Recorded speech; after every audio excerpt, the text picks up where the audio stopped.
오늘 우리에게 주시는 하나님의 말씀 보도록 하겠습니다. 구약 성경 느헤미야 8장 9절로 12절까지의 말씀입니다. 제가 가지고 있는 구약 성경 738면에 있습니다. 느헤미야 8장 9절로 12절까지의 말씀. 저와 여러분들이 한 절씩 교독 드리도록 하겠습니다.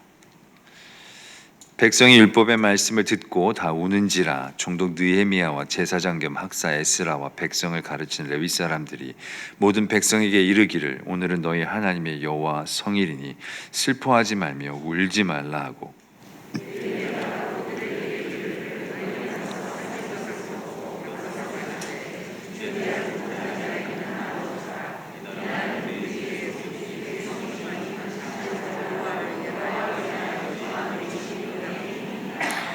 레위 사람들도 모든 백성을 정숙하게 하여 이르기를, 오늘은 성일이니 마땅히 조용하고 근심하지 말라 하니, 모든 백성이 곧 가서 먹고 마시며 나눠주고 크게 즐거워하니, 이는 그들이 그 읽어 들려준 말을 밝히 알미라.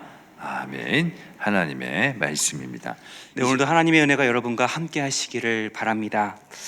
오늘은 여러분 느헤미야서 많이 읽어보셨나요? 조금은 여러분에게 생소할 수 있는 성경 본문을 가지고 은혜를 나누고자 합니다.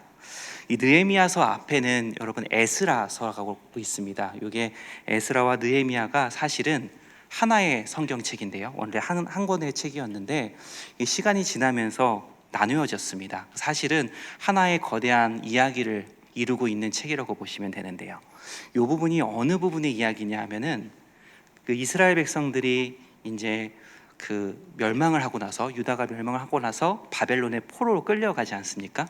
그런 다음에 돌아와서 이스라엘을 다시 재건하는 그 이야기가 이 에스라와 느헤미야서에 적혀 있습니다. 이 부분이 사실은 저에게 참 중요한 부분들인 이유가 무엇이냐면요, 처음에 이스라엘 백성들이 이제 멸망을 할 때 하나님께서 이 멸망당하는 유다 백성들에게 이렇게 약속을 해주셨습니다. 내가 너희를 버리지 않겠다고, 그리고 내가 너희와 함께 하겠다고. 그래서 포로된 그곳에서도 하나님의 은혜가 있을 것이고, 그곳에서도 하나님이 너희와 만나 주실 것이고, 그리고 너희가 다시 돌아와서 이곳에서 하나님의 백성으로서의 삶을 다시 이어갈 것이다 라고 약속을 해주셨거든요. 그 약속이 이 에스라와 느헤미야서를 통해서 어떻게 이루어지고 있는가를 보여주기 때문에 이 책들이 참 중요합니다. 자, 이 에스라와 느헤미야서는 크게 세 부분으로 우리가 볼 수가 있는데요, 제가 조금 장황하게 말씀을 드리는 이유가 이것들을 이해를 하시고 오늘 본문을 보시면 훨씬 잘 이해가 되시기 때문에 그렇습니다.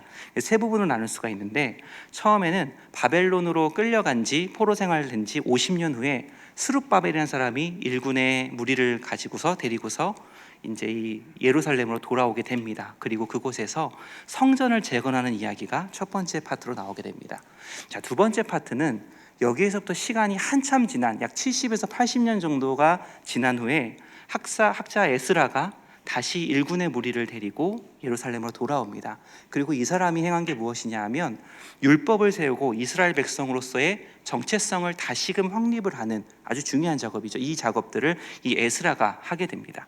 그리고 에스라가 돌아온 지 13년 후에 오늘 말씀의 주인공인 느헤미야가 이 예루살렘으로 돌아오게 되는데, 이 사람은 그 예루살렘 지역의 유다 지역의 총독의 권한을 가지고 돌아오게 되고요, 그런 다음에 성벽을 재건하는 일들을 하게 됩니다. 자, 그러면 성전이 재건이 되었고요, 율법이 바로 서졌고요, 그리고 성벽이 재건이 되었습니다. 그 도시가 도시의 틀을 가지게 되었고, 이스라엘 백성들이 다시 하나님의 백성으로 설 수 있는 여러 가지 일들이 확립이 된 상태, 그게 바로 오늘의 말씀의 배경이 됩니다.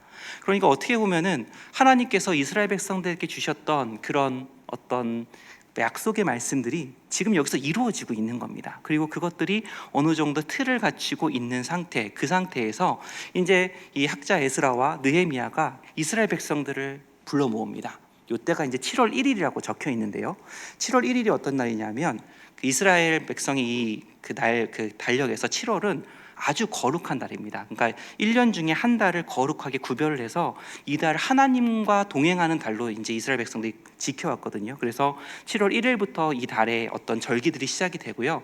7월 10일에는 여러분 한번 들어보셨을 수도 있는데 대속죄일이라고 해가지고 이스라엘 백성들의 모든 죄를 전체적으로 다 사하는 어떤 절기들이 일어나고요. 그 다음에 초막절이라고 해서 또 이스라엘 백성들이 거룩하게 지킨 절기가 이어지는 아주 거룩한 달이 시작이 되는 겁니다. 그러니까 이스라엘 백성들의 이런 언약의 일들이 이루어진 후에 학자 에스라와 느헤미야가 다시 이스라엘 백성들에게 이 거룩한 달을 회복시키고자 이들을 불러 모으는 게 오늘 이 말씀의 배경이 되는 거죠.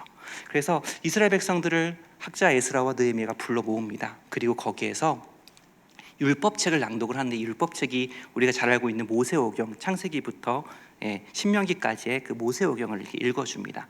그 이야기를 이렇게 보시면 여기 어떤 좀 특이한 점이 있냐면, 레위인들이 이 이야기를 이스라엘 백성들한테 설명해 주는 장면이 나옵니다. 이게 어떤 거냐면요, 이 이스라엘 백성들은 이 당시에 이미 유다가 멸망을 하고 한참 시간이 지났기 때문에 히브리어를 하지 못하는 상태입니다. 그런데 모세오경은 히브리어로 적혀 있잖아요. 그러니까 히브리어로 이제 모세오경을 이야기해주고 그거를 이 사람들이 사용하고 있는 아람어라는 언어로 번역을 해서 얘기해 주는 겁니다. 그러니까 이스라엘 백성들이 어떤 상황인지 여러분 아시겠죠? 율법과 하나님의 말씀과 너무나 길게 멀어져 있었던 겁니다. 들어보지도 못했고 깨닫지도 못했고, 그 상황이 너무나 길어진 상태에서 이 성전이 재건이 되고 성벽이 재건이 되고 율법이 선포가 되고 하면서 사람들을 모아놓고 거기에서 이제 하나님의 백성으로서의 삶을 시작하는 자리, 그게 바로 오늘 여러분이 읽은 8장의 내용입니다. 자, 그런데 여러분 생각을 해보십시오. 하나님의 언약이 이루어졌습니다.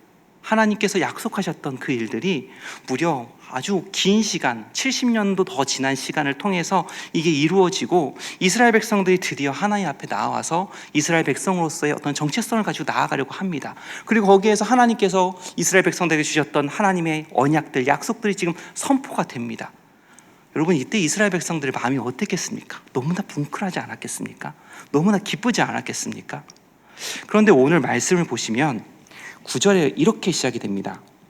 백성이 율법의 말씀을 듣고 다 우는지라.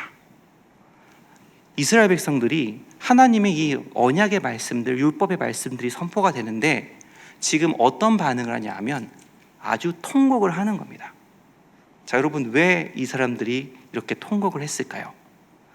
우리 막 예배 때 찬양하다가 눈물 흘리고 이러는 경우들이 있지 않습니까? 오늘도 참 은혜로운 찬양으로 예배를 시작했는데 여러분, 이렇게 눈물 흘리면서 찬양을 하신 분들이 계시죠? 네, 메마른 여러분의 눈에 하나님께서 은혜를 주시기를 간절히 바랍니다. 이렇게 기쁨으로 눈물이 흘릴 때가 있습니다. 그런데 오늘 말씀을 보시면 이 눈물이 기쁨의 눈물이 아니라는 것을 우리가 알 수가 있습니다. 이건 기쁨의 눈물이 아니라 슬픔의 눈물, 아픔의 눈물입니다. 이스라엘 백성들이 율법을 듣는데 이 율법을 들으면서 이들이 어떤 반응을 하게 되냐면 가슴이 찢어지는 경험을 하게 되는 겁니다. 여러분, 왜 그렇다고 생각하십니까?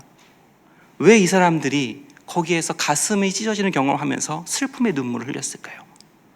이 사람들이 율법을 들으니 율법 속에서 자신들의 삶과 율법이 얼마나 다른지를 발견하게 되는 겁니다. 바로 자신들의 죄를 보게 되는 거죠.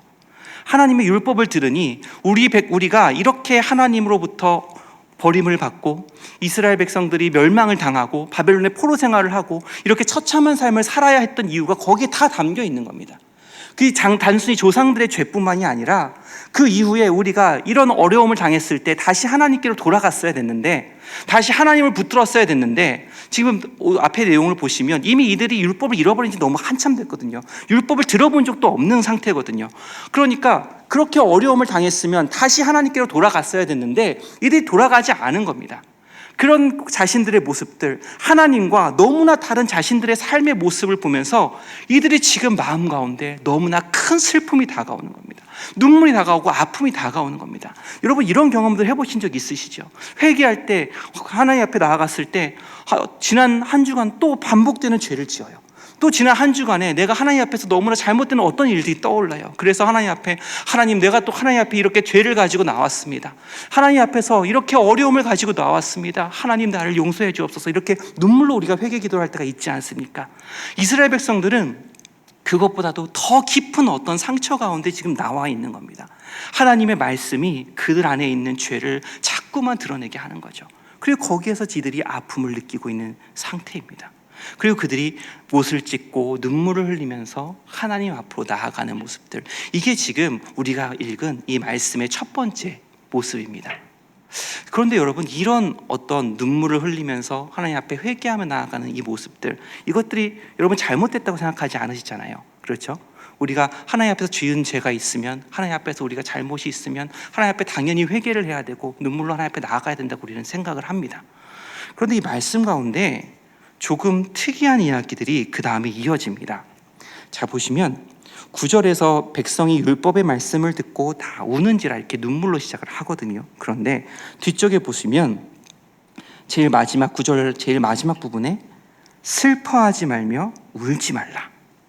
자, 이게 10절에도 이어집니다. 11절에도 이어집니다. 조용하고 근심하지 말라. 지금 자꾸만 이 학자 에스라와 느헤미야가 울고 있는 백성들에 대해 무엇이라고 얘기를 하냐면 지금 눈물을 그치라라고 얘기를 한다는 겁니다. 너희들이 지금 울고 있는데, 회개하며 하나님 앞에 나아가고 있는데, 하나님의 거룩하신가 우리의 죄악들을 보면서 거기에서 눈물로 지금 하나님 앞에 서 있는데 그 눈물을 그쳐야 된다. 지금 너희들이 해야 될 일은 눈물을 흘리는 것이 아니라 다른 일이다라고 이야기를 한다는 거죠. 그리고 거기에 대한 이유로 이렇게 얘기를 합니다. 자, 9절을 보시면, 하반문절을 보시면 이렇게 되어 있습니다. 오늘은 너희 하나님 여호와의 성일이니 슬퍼하지 말며 울지 말라 하고, 자, 10절에도 똑같은 말이 있습니다. 이날은 우리 주의 성일이니 근심하지 말라. 11절에도 이렇게 나옵니다.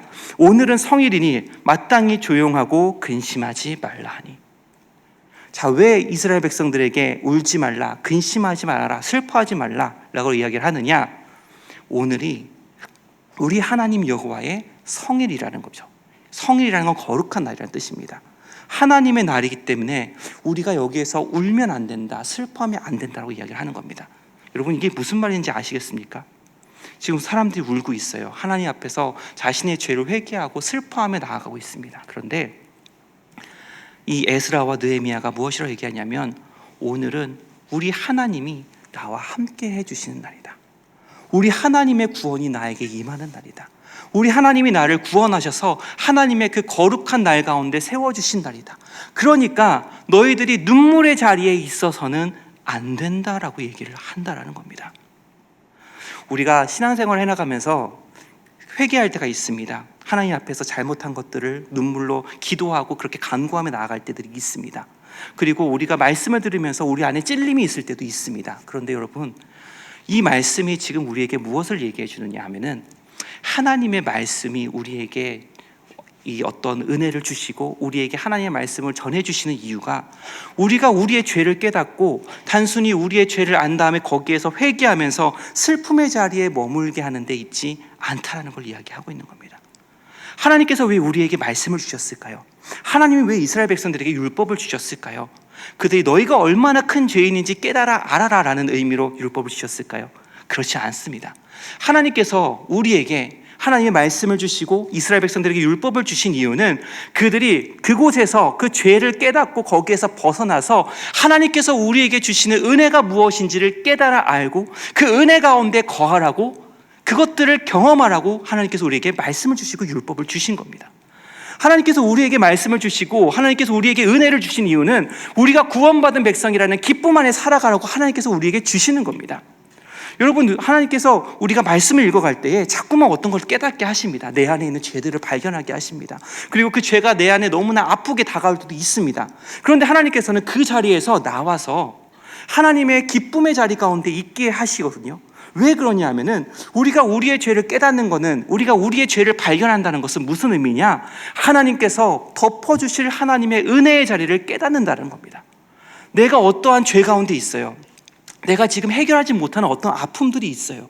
그런데 그것들을 발견한다는 건 어떤 의미냐면은 내가 그만큼 죄인이구나, 내가 그만큼 어떤 아까운 데 거하고 있구나가 아니라요, 하나님께서 은혜를 주실 영역들을 나에게 깨닫게 하시는구나.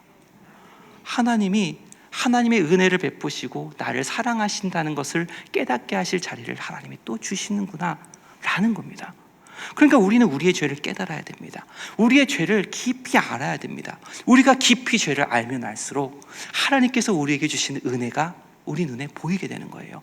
우리 눈에 그것들이 발견되는 거예요. 하나님이 얼마나 나를 사랑하시는지 깨닫게 되는 겁니다. 그렇기 때문에 하나님께서는 우리에게 죄를 보게 하시고, 그리고 그 죄의 자리에 머무는 것이 아니라 하나님께서 나에게 그럼에도 불구하고 구원을 주셨기 때문에, 이러한 어려움 가운데에도 하나님께서 그것들을 인도해 주실 은혜를 우리에게 주셨기 때문에 은혜의 자리로 나아오라고, 그 은혜를 하나님께 고백하며 나아오라고 하나님께서 우리에게 은혜를 베풀어 주신다라는 거죠. 그럼 여러분, 우시면 안 됩니다. 이제 여러분 찬양하시면서 우시면 안 됩니다. 여기 찬양 소리만 들려도 막 눈물 흘리시는 분들 요주의 인물들이 몇 분 계세요. 그러시면 안 됩니다. 제가 농인 거 아시죠? 그런 눈물을 흘리지 말라는 뜻이 아니라, 우리가 지금 어떤 하나님의 은혜를 경험할 때에 회개의 자리에 머무는 것을 하나님이 원하시지 않는다는 의미입니다. 그것이 아니라 하나님께서는 우리가 그런 회개의 자리, 아픔의 자리에 있는 것이 아니라 거기에서 하나님께서 우리를 구원해 주시는 은혜의 자리, 구원의 자리로 우리가 나아가길 원하신다라는 거죠. 그게 바로 은혜잖아요. 그러니까 하나님께서는 우리가 은혜를 경험하기를 원하시고, 그리고 그 은혜를 고백하길 원하시고, 다시 하나님께서 우리에게 베풀어 주실 그 은혜들을 또 발견하면서 그것들을 기뻐하며 살아가기를 원하신다라는 겁니다. 여러분, 이런 은혜 가운데 있기를 바랍니다. 자, 그런데 여기에 한 가지 문제가 발견됩니다. 자, 여러분, 주일날 큰 은혜를 여러분 받으시잖아요. 예배 가운데에서 너무나 기쁜 찬양 가운데 찬양의 은혜를 받으시고, 또 우리 담임 목사님 언제나 은혜로운 말씀 선포해 주시고, 그 말씀을 통해서 우리가 회개도 하고 하나님의 은혜도 깨닫고 또 다짐도 하고 그렇게 나아가잖아요. 자, 그런데 그 은혜를 받은 그 후에 우리의 삶이 어떤가라는 문제가 지금 우리에게 발견이 됩니다. 여러분, 지난 주일을 지나고 이제 3일이 채 되지 않았습니다. 여러분, 그 3일간의 삶이 어떠한 삶이었습니까? 하나님 보시기에 기뻐하는 삶을 여러분 살아가셨습니까? 여러분, 혹시 넘어지지 않으셨습니까? 혹시 좌절하지 않으셨습니까? 지난 주일날 분명히 우리가 은혜를 받았는데, 지난 주일날 하나님께서 주신 그 놀라운 사랑을 분명히 경험을 했는데, 여러분 삶 속에서 그 사랑을 잊어버리고 그저 다른 세상에 있는 사람들과 똑같은 모습으로 혹시 걸어가지 않으셨습니까? 여러분, 혹시 이런 고민 해본 적 없으십니까? 나는 분명 그리스도인인데, 나는 분명 하나님의 구원을 받은 자인데 내 삶 가운데서 그리스도인의 능력이 나타나지 않는다라는 고민을 여러분 혹시 해보신 적 없으십니까? 왜 우리 교회는, 왜 우리 그리스도인들은 세상 가운데에서 하나님의 능력을 발휘하며 살아가지 못할까? 왜 세상 속에서 이렇게 많은 그리스도인들이 있는데도 불구하고 이 세상 속에서 하나님의 질서가 바르게 세워지지 않을까? 이런 고민들 혹시 해보지 않으셨습니까? 제가 이 에스라와 느헤미야가 하나의 책이라고 말씀을 드렸습니다. 그리고 이 에스라와 느헤미야는 하나님의 언약을 받은 백성들이 바벨론 포로에서 돌아와서 그 언약의 백성으로 다시 서가는 내용들을 보여주는 책입니다. 자, 그러면 우리 에스라와 느헤미야서의 결론이 아주 희망차고 아주 밝고, 그런 다음에 하나님의 말씀이 아주 강력하게 선포가 되고 거기에서 구원의 은혜들이 고백이 되고 이렇게 마무리가 되어야 될 것 같지 않습니까? 그런데 에스라와 느헤미야서는 여러분 굉장히 우울한 책입니다.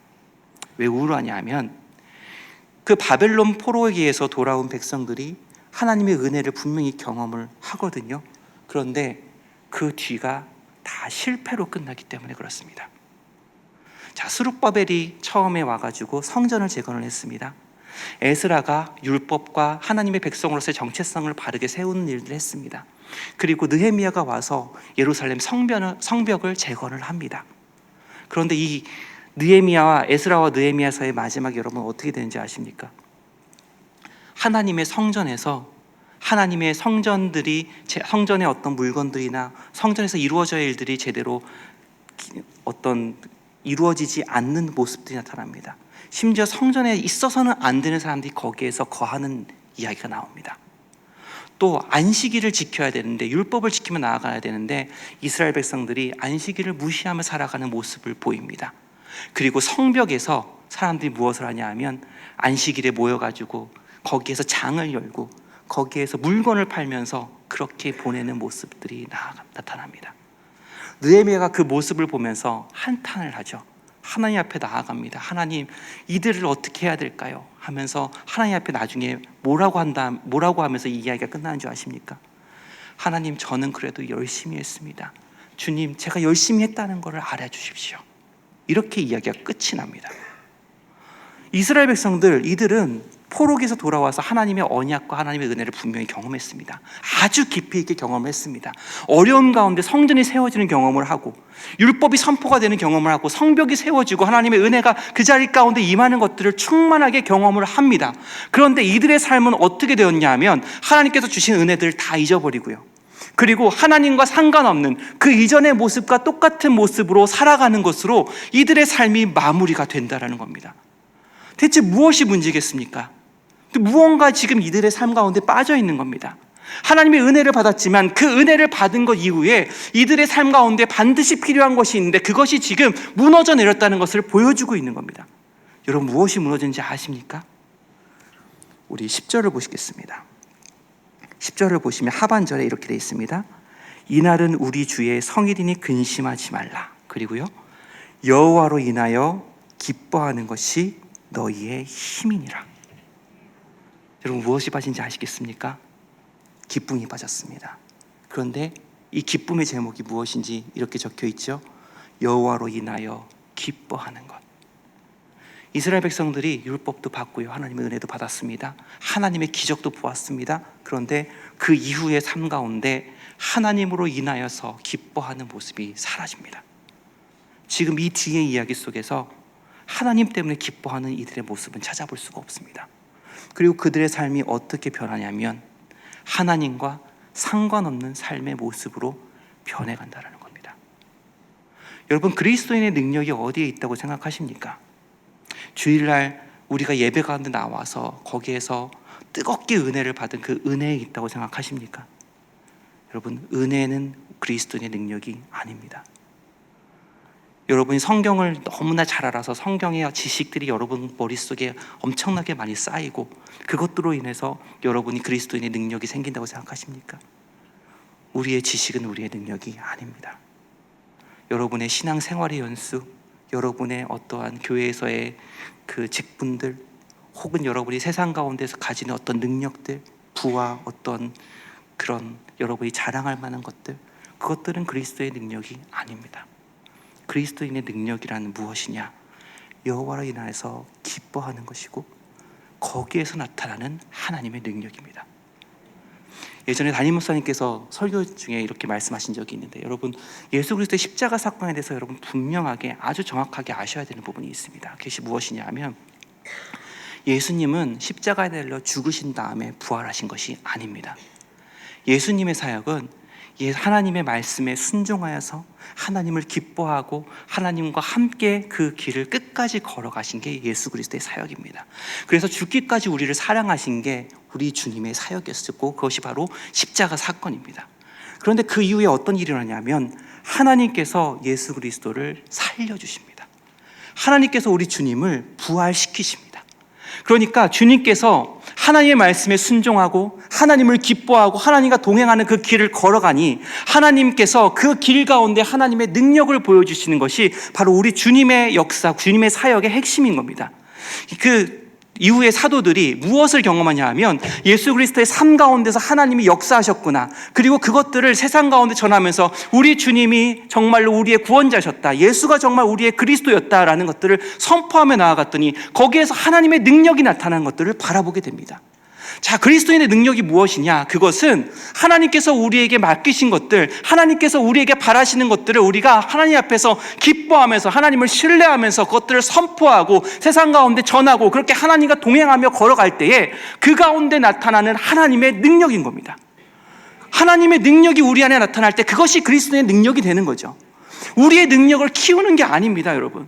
우리가 기도를 통해서 더 기도 잘하는 사람이 되는 게 그리스도의 능력이 아닙니다. 여러분이 신앙생활을 해나가면서 우리의 능력들을 우리 삶 가운데 쌓아가서 그것들로 내가 남보다 더 나은 그리스도인이지, 그래서 남들보다 더 능력 있는 그리스도인이지, 이렇게 가는 게 그리스도의 능력이 아닙니다. 하나님께서 우리에게 주신 약속이 무엇이냐, 주님께서 우리에게 말씀해 주시는 것이 무엇이냐, 그것은 우리가 우리의 삶 가운데 하나님과 동행할 때, 우리가 우리의 삶 가운데 우리 하나님을 기뻐하며 걸어갈 때에, 우리가 우리의 삶 가운데 하나님을 높이며 걸어갈 때에, 그때 하나님의 능력이 우리의 삶 가운데 나타난다는 겁니다. 여러분, 우리는 하나님의 능력으로 살아가는 사람들입니다. 우리는 하나님의 능력으로 세상 가운데 서는 사람들입니다. 그렇기 때문에 우리가 세상 가운데 드러내야 될 것은 우리의 능력이 아닙니다. 교회의 능력이 아닙니다. 하나님의 능력입니다. 하나님의 사랑이고, 하나님이 우리를 얼마나 사랑하셨는지에 대한 고백이고, 그리고 그 고백을 통해서 역사하시는 하나님입니다. 여러분 기도하실 때 이런 기도들을 많이 하십니다. 우리 내일 또 수능이어가지고 그런 기도하실 분들이 굉장히 많이 계실 텐데요. 우리가 기도의 제목을 가지고 하나님 앞에 나옵니다. 그렇죠? 여러분, 기도의 제목을 가지고 나올 때 이렇게 기도를 합니다. 하나님, 이 기도의 제목들이 해결되게 해주옵소서. 하나님, 지금 내가 이것들 때문에 너무나 힘이 듭니다. 하나님, 나를 붙들어 주시고 이것들이 하나님 은혜 가운데서 해결되게 해주옵소서. 이렇게 우리가 기도를 많이 합니다. 그런데 여러분, 이 말씀 속에서 하나님께서 원하시는 기도는 조금 다르다는 것을 우리는 깨닫게 됩니다. 하나님께서 우리에게 바라시는 기도가 뭘까요? 하나님께서 우리에게 원하시는 하나님과의 어떤 바른 관계는 어떤 것일까요? 하나님께서 우리에게 원하시는 건 내 앞에 있는 문제를 기도로 해결해가는 신앙이 아닙니다. 내 앞에 문제가 있지만 하나님께서 나의 삶을 인도해 주실 걸 믿으면서 하나님을 신뢰하는 것, 하나님을 기뻐하는 것, 그리고 그것을 통해서 내 삶을 인도하시는 하나님의 능력으로 살아가는 것, 그게 바로 하나님께서 우리에게 바라시는 기도의 모습입니다. 여러분, 가정 가운데 어떤 기도 제목들 가지고 계시죠? 여러분, 지금 눈앞에 여러분을 힘들게 하는, 여러분이 부딪혀 있는 어떤 벽들이 있을 겁니다. 여러분, 이렇게 기도를 하십시오. 하나님, 내 자녀 때문에 지금 내가 너무나 힘이 듭니다. 하나님을 떠난 그 자녀 때문에 내 마음이 아픕니다. 그러나 하나님을 찬양합니다. 왜냐하면 하나님께서 나의 자녀를 구원해 주실 것이기 때문입니다. 하나님, 내 앞에 있는 문제가 있습니다. 그러나 나는 하나님을 찬양합니다. 하나님을 기뻐합니다. 왜냐하면 하나님이 내 삶의 주인이 되어주셔서 그 모든 문제들을 인도해 주시고 하나님께서 가장 선한 길로 나를 붙들어 주실 것이기 때문입니다. 하나님, 내 삶 가운데 하나님을 기뻐합니다. 하나님이 내 삶의 주인이 되시기 때문입니다. 하나님, 내 삶 가운데 하나님을 고백하기 원합니다. 하나님이 나의 기쁨이기 때문입니다. 그럴 때 하나님의 능력이 내 삶 가운데 충만히 임한다는 것을 내가 고백하며 나아갑니다. 여러분, 이 믿음이 하나님께서 우리에게 원하시는 믿음이다라는 겁니다. 그리고 이 믿음을 통해서 우리가 세상 가운데 서기를 하나님께서 원하신다는 거죠. 여러분, 그러니까 하나님께서 우리에게 말씀하고 계시는 것은 하나님을 기뻐하라입니다. 여러분, 하나님께서 우리 이제 교회 가운데 여러분 살아가실 때 그런 것들이 참 많이 있습니다. 우리가 여러 가지 어떤 모임들이 있습니다. 그런 나눔 같은 것들도 있고요. 여러분, 그 나눔 같은 걸 할 때 여러분 어떤 나눔들을 하십니까? 이 나눔을 할 때 제가 이제 소그룹 담당하고 있어가지고 소그룹에서 그런 이야기들을 많이 합니다. 소그룹 이렇게 진행해서 나가실 때 여러분의 근황 이야기는 되도록 하지 말아주세요. 이런 이야기들 종종 합니다. 왜 그러냐 하면은 여러분, 근황 토크는 예능에서 하는 겁니다. 교회에서 하는 게 아닙니다. 여러분께서 우리의 근황을 이야기해야 될 경우들이 있습니다. 그거는 내 삶 속에서 하나님이 어떤 일을 행하셨는지를 이야기하기 위해서 하는 겁니다. 하나님이 내 삶 가운데 이렇게 행하셨어. 하나님이 내 삶 속에서 이런 것들을 깨닫게 하여 주셨어. 하나님이 내 삶 속에서 이런 은혜를 주셨어. 이거를 얘기하기 위해서 하는 게 여러분의 근황에 대한 이야기입니다. 그러니까 여러분이 나눔 속에서, 여러분이 교회 생활 속에서 이야기해야 되는 것이 무엇이냐, 그것은 하나님에 대한 여러분의 고백입니다. 제가 너무나 안타까운 것이 무엇이냐면요, 예전에 제가 어렸을 때는 그런 이야기를 하시는 권사님들이 참 많았습니다. 그러니까 어른들과 이야기를 해보면 그때는 참 그게 고리타분하게 느껴졌는데요, 어른들과 이야기를 하면 이런 이야기를 참 많이 하십니다. 난 하나님이 너무 좋더라. 난 하나님이 내 주님이시라는 게 너무 감사하더라. 이런 이야기를 정말 많이 들었습니다. 그런데 점점 그런 이야기들이 우리의 신앙의 삶 가운데서 사라져가는 것들을 느끼게 됩니다. 그냥 하나님께서 나를 사랑하시는구나, 내가 하나님을 사랑합니다라는 게 조금 민망해서 그래서 우리가 그것들을 조금씩 덜 하는 그런 게 아닙니다. 이거는 우리의 삶 가운데 그리스도인의 능력이 줄어들고 있다는 걸 보여주는 겁니다. 하나님께서 우리 교회에서 우리 교인들에게, 우리 성도들에게 바라시는 것은 하나님을 사랑한다라는 고백입니다. 내가 하나님을 얼마나 사랑하는지, 그래서 내가 그 사랑하는 하나님을 고백할 때 나타나는 하나님의 은혜를 경험하며 살아가는 것, 그게 하나님께서 우리 교인들에게, 우리 교회에게 원하신다라는 거죠. 그래서 교회 가운데 하나님의 사랑의 고백이 넘쳐나야 됩니다. 난 예수가 좋습니다. 난 십자가의 은혜가 너무 좋습니다. 난 하나님이 너무나 좋습니다. 그래서 지금 내가 여기 있습니다. 지난 한 주간도 하나님의 은혜가 나를 붙들어 주셔서 지금 이렇게 살아갑니다. 그런데 여러분 고백해 보십시오. 여러분 지금 모임 가운데서 한번 고백을 해 보십시오. 그때 그 공동체가 어떻게 변하는지, 그 삶이 어떻게 변해가는지, 하나님이 우리 삶 가운데 어떻게 역사를 하는지 여러분 한번 경험해 보십시오. 여러분 가정 속에서 이 가정이 변하고 싶으시잖아요. 이 가정이 하나님 앞에서 하나님 바라보는 가정으로 세워지길 원하시잖아요. 그럼 여러분 뭐 해야 되겠습니까? 그것에서 여러분의 역할이 뭐겠습니까? 하나님 찬양하는 겁니다. 가정 속에서 하나님을 고백하는 겁니다. 자녀들에게 나는 위해서 우리 하나님이 너무나 좋다고, 주일날 왜 교회 안 가냐 하면서 잔소리를 하는 게 아닙니다. 여러분 그게 아니라 여러분 부모로서의 여러분의 역할은 자녀들에게 신앙을 전해주는 거잖아요. 그 신앙을 전해준다는 것은 하나님을 만난 기쁨을 전해주는 겁니다. 하나님이 내 삶 가운데 어떤 일을 하셨는지 그 은혜를 전해주는 겁니다. 그래서 내 삶 가운데 하나님의 능력이 어떻게 나타나고 있는지 그것들을 전해주는 게 우리 부모님들의 역할입니다. 그러니 여러분 가정 가운데 하나님을 고백해 보십시오. 하나님을 기뻐해 보십시오. 그 가정이 어떻게 변하는지, 그 가정을 하나님께서 어떻게 인도하시는지 여러분 한번 체험해 보십시오. 여러분 삶의 자리도 마찬가지입니다. 여러분의 회사, 여러분의 학교, 여러분이 경험하는 그 모든 자리들 또한 마찬가지입니다. 그곳에 하나님 우리를 왜 보내주셨겠습니까? 하나님 고백하라고 보내주신 겁니다.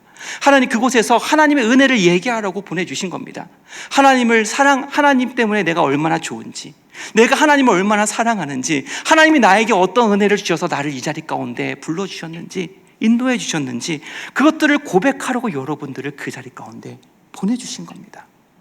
그리고 여러분이 그것들을 고백할 때, 여러분이 그것들을 하나님 앞에 고백하며 하나님을 기뻐하며 나아갈 때에 하나님의 능력이 그곳에 나타난다라고 오늘 본문은 이야기한다는 거죠. 오늘 이 말씀은 이런 식으로 마무리가 됩니다. 하나님 이 에스라와 느헤미야를 통해서 이스라엘 백성들이 이야기합니다. 너희들 슬퍼하지 말아라, 근심하지 말아라. 여호와로 인하여 기뻐하는 것이 너희의 힘이라. 그러니까 너희가 가진 것들을 나누어서 거기에서 부족한 사람들에게 그것들을 나누어주고 함께 기뻐하라. 이런 식으로 이야기가 마무리가 됩니다. 여러분 이 이야기가 어떤 거냐면 이런 겁니다. 이스라엘 백성들이 이제 거룩한 날로 하나님 앞에 모였습니다. 그런데 이스라엘 백성들의 삶이 사실은 좋지 않았습니다. 이 에스라와 느헤미야서를 쭉 보면은 이스라엘 백성들이 얼마나 많은 어떤 가난과 어려움을 겪고 있는지들이 참 자세하게 나옵니다. 그래서 동족들을 종으로 팔아야 되는, 자신을 종으로 팔아야 되는 상황들도 막 이어집니다. 자, 그러니 이들이 거룩한 날이라고 해서 하나님 앞에 모였지만, 그리고 재물을 가져왔지만 그 재물이 풍성했을 리가 없습니다. 아주 부족한, 아주 보잘것없는 어떤 그런 제사가 지금 여기서 진행이 되고 있는 겁니다. 자, 말하자면 여러분 이렇게 상상해 보시면 좋습니다. 우리 교회가 어떤 어려움이 있어가지고 사람들이 교회에 모이지 못한 상태가 굉장히 오래됐습니다. 그러다가 겨우 그것들이 회복이 돼서 하나님 앞에 나왔는데, 이 성전이 가득 찼었던 그 상황이 막 예전에 떠오르는데, 처음에 모여서 예배를 했더니 요 앞에 아주 적은 숫자만 모여 있는 겁니다. 그리고 교회에 있는 어떤 장비들은 다 낡아 있고 예전의 교회 모습들은 찾아볼 수도 없는 그런 상황이 우리 눈앞에 있는 겁니다. 그게 지금 이 느헤미야 8장이 겪고 있는 현실인 겁니다. 그런데 거기에 이 느헤미야와 에스라가 지금 사람들의 시각을 바꿔버리는 겁니다. 우리의 능력은, 우리의 힘은 우리가 하는 거대한 행사에 있는 것이 아니라, 우리의 능력은 너희들이 가지고 온 재물에 있는 것이 아니다. 우리의 힘은 우리가 이 자리에서 하나님을 기뻐하는 것에 있다. 우리의 부족한 가운데서도 하나님을 기뻐하는 바로 그 자리에 있다라고 이야기를 한다라는 겁니다. 그래서 지금 가지고 있는 재물이 너무나 작을지라도, 그리고 재물 아무것도 가지고 오지 못하는 사람들이 있을지라도 그 재물들을 다 나누어서 아주 적은 것이라도 한 입밖에 못 먹을 상황밖에 되지 않는다 할지라도 그것을 서로 나누어 먹으면서 거기에서 하나님을 기뻐하라고 명령을 한다는 겁니다. 그런데 그 일을 그들이 행했을 때에 그들이 그것들을 나누면서 그렇게 하나님 앞에 나아갔을 때 어떤 일이 일어나냐. 12절 보시면 이렇게 나옵니다.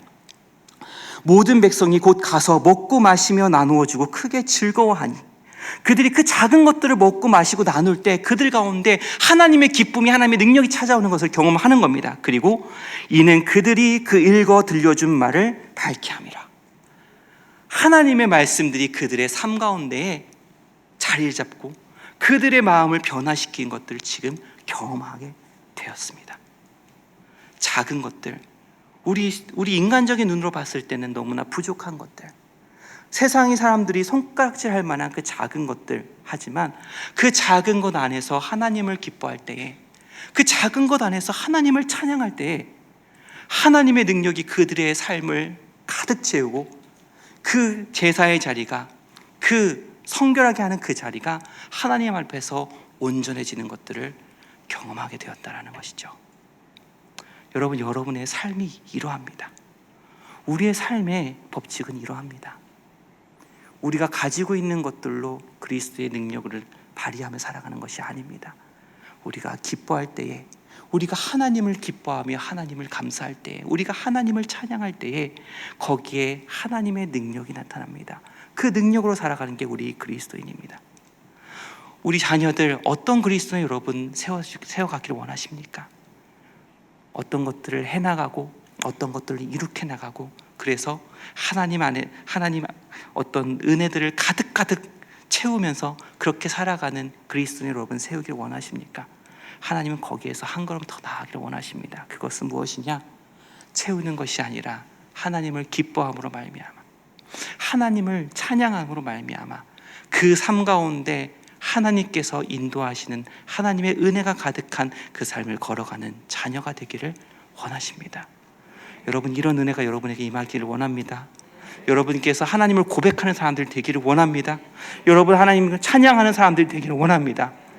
그래서 여러분의 삶이 하나님의 능력이 나타나고 하나님의 은혜가 나타나고 하나님의 구원이 나타나고, 그래서 여러분을 통해서 하나님의 역사가 여러분의 삶 가운데 나타나는 그런 삶이 되시기를 주님의 이름으로 축원합니다.